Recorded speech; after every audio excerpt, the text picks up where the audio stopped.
Hold, what that mean, hold him fast? Huh? Get him. Get him. Hold him. Get him.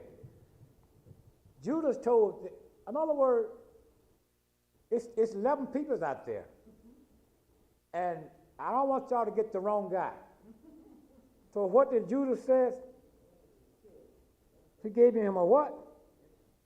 He gave him a kiss. How?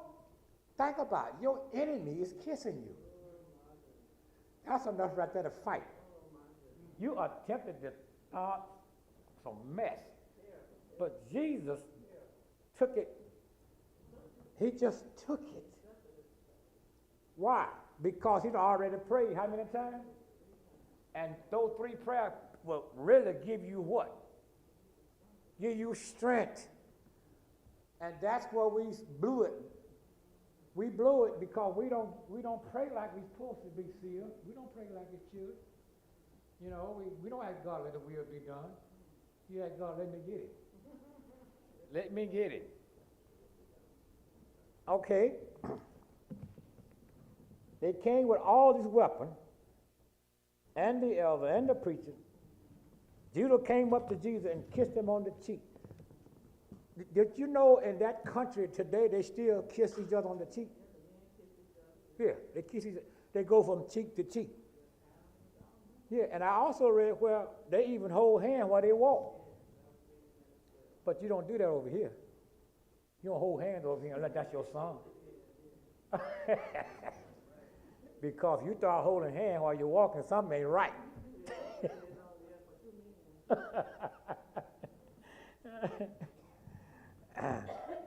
Okay.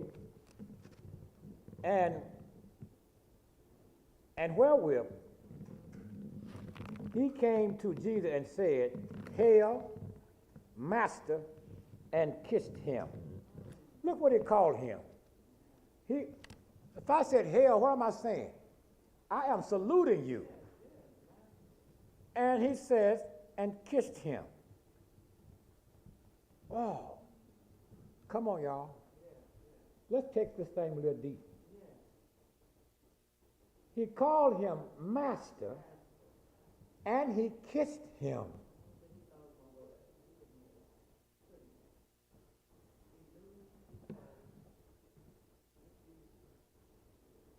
That's your enemy. Your enemy doing you like this.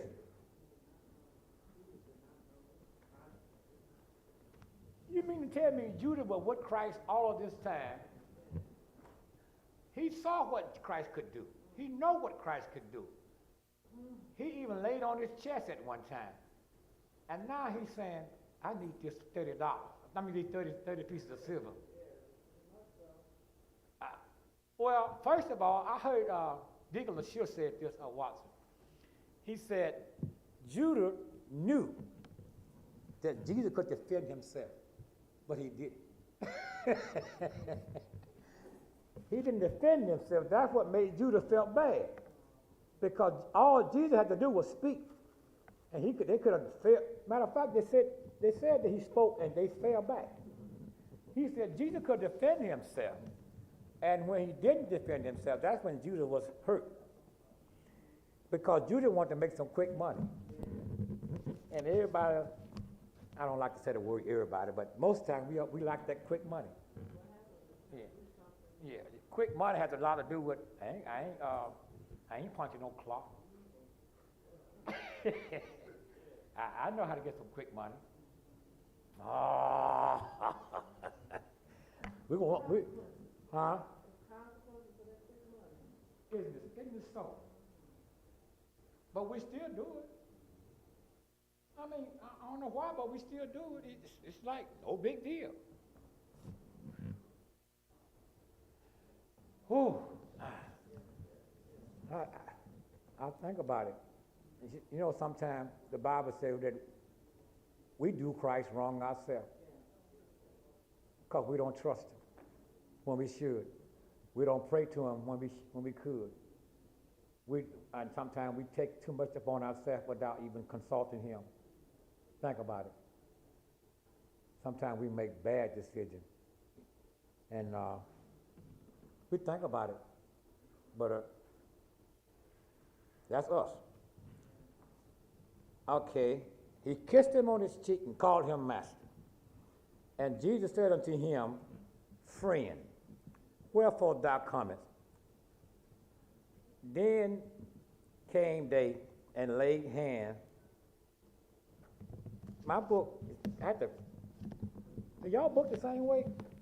I had to fold it over because a word is missing. Yeah. They didn't put these books together like they should have. And laid hand on Jesus and took him. Now Jesus is about to go to the cross,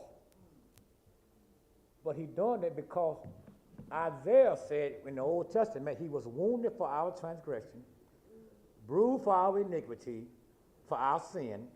The chastisement that we should have gotten was upon him, and by his stripe we are healed. Isaiah said it 400 some years, maybe 400 years before Christ even took the stand. He had to do it. But this telling us how he had to go through what he went through to do it. See, it was more easy for them to prophesy that Jesus was going to do this, do that. But we didn't know Jesus was going through all this. We had no idea that Christ was going to go through all of this. I guess they didn't either. Okay, here we go. All right.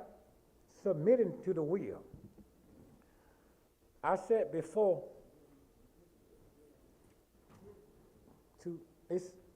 it said to the will, not I said his will too. Oh, okay. I asked myself before y'all got here, do you ever pray and ask God that your will be done?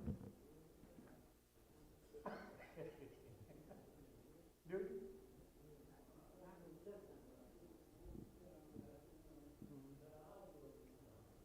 Do you ever pray and ask God that his will be done?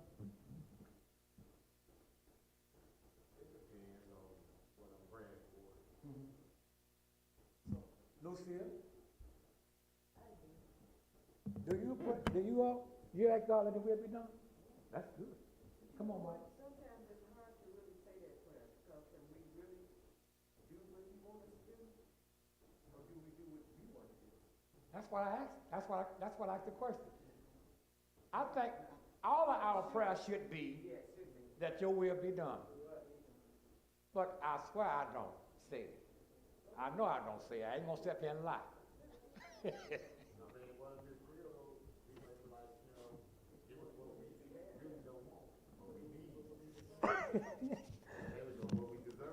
The Bible says he shall supply all of our need according to his.